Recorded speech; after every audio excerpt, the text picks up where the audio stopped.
Hey everybody, this is James OutLaw Frags. Man, I am glad to see you here back on my channel.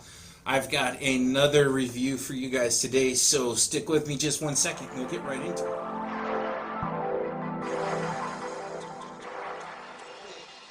So today, what we are going to talk about is actually a house, as you can see, that I really enjoy.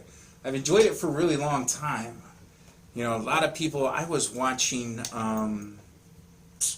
Jensen's Austin saying that he won't wear this because it smells dated. I still, to this day, really enjoy the lavender that is in this. It's absolutely comforting. To me, this does not come across as a clubbing scent to me in this day and age, but it's a really good scent, and it lasts quite a long time.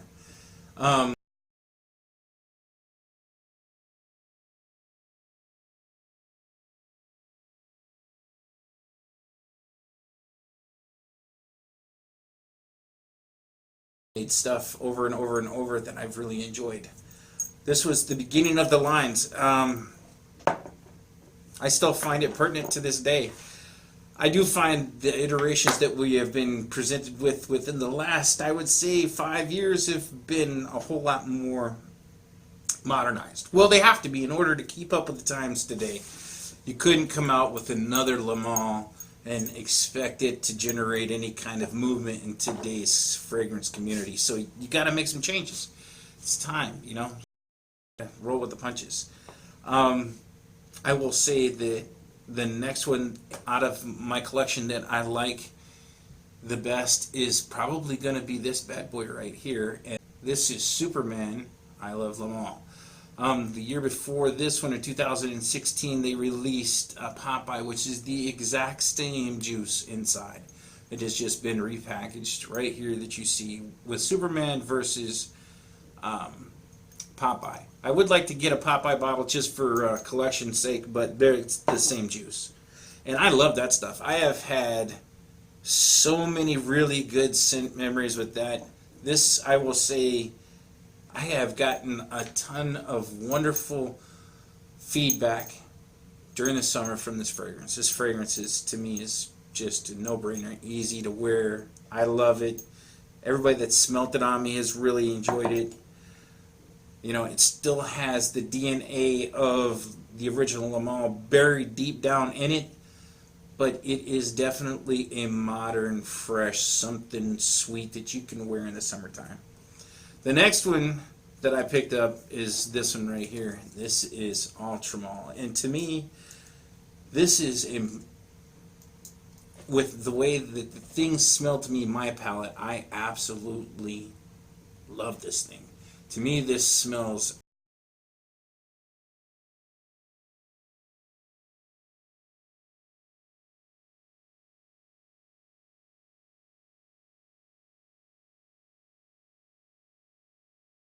work, cuts through the smoke. I can see how this one could be considered a club scent because in the environment that I work in, this works wonderful. It cuts through all the crap in the air and it'll stomp on just about anybody else's fragrance. This is a awesome fragrance. It is not as, you know, beast mode as it used to be. That's a brand new bottle. If you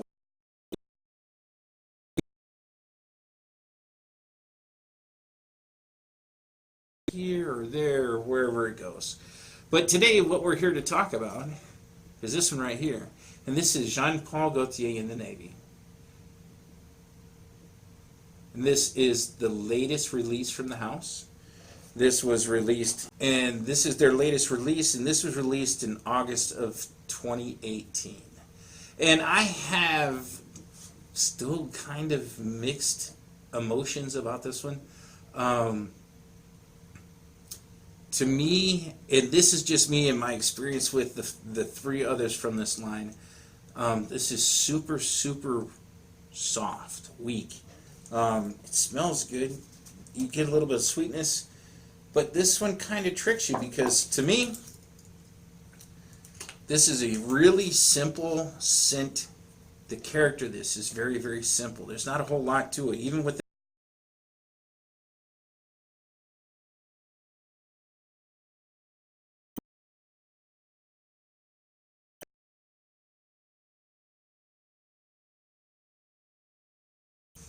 and the opening is really soft. This is not something that you would wear to the club or anything like that. I do not get the projection that I do off of the three others. I did wear this to work. I did have a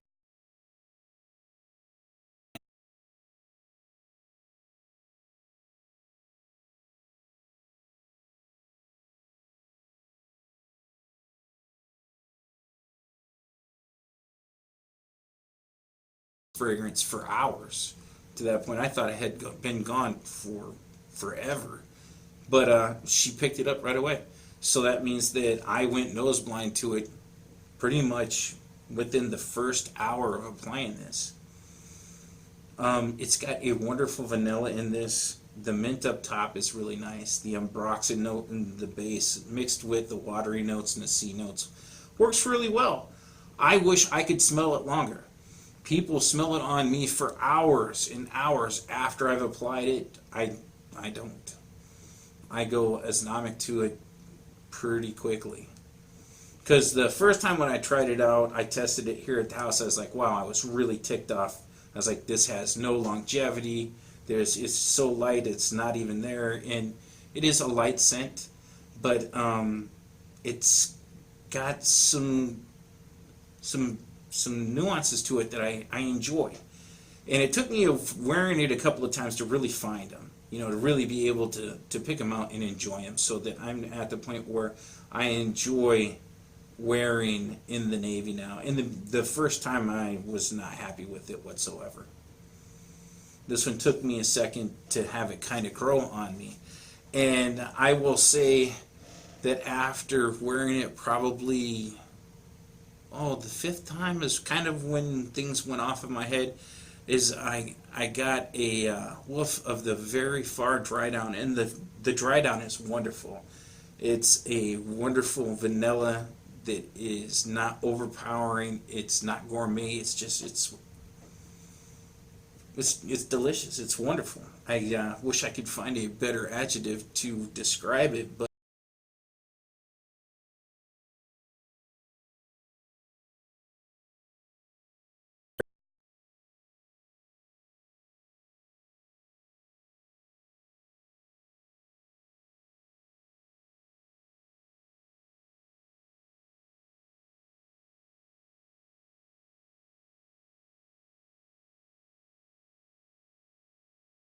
the restaurant, the waitress could smell it and she liked it. This isn't as sweet as Superman or Popeye. I actually prefer Superman. My own taste, I prefer Superman more. I still enjoy this. I'm glad I have it. But if I have to pick between the two, Superman wins hands down. If I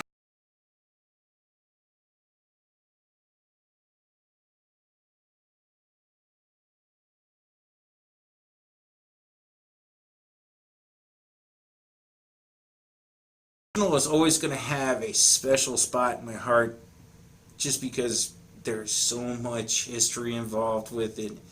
It is the very first fragrance that Francis Kirkshaw made. And it still smells good. I still really like the way it smells. And the lavender in it, to me, is just something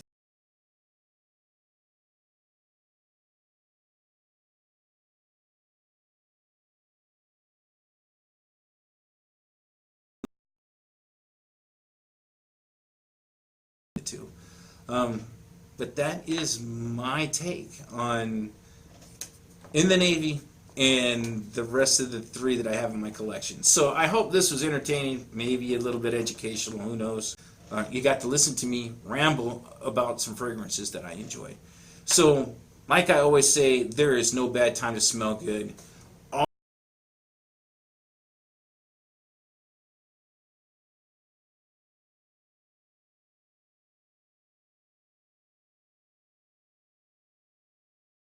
Recommend it.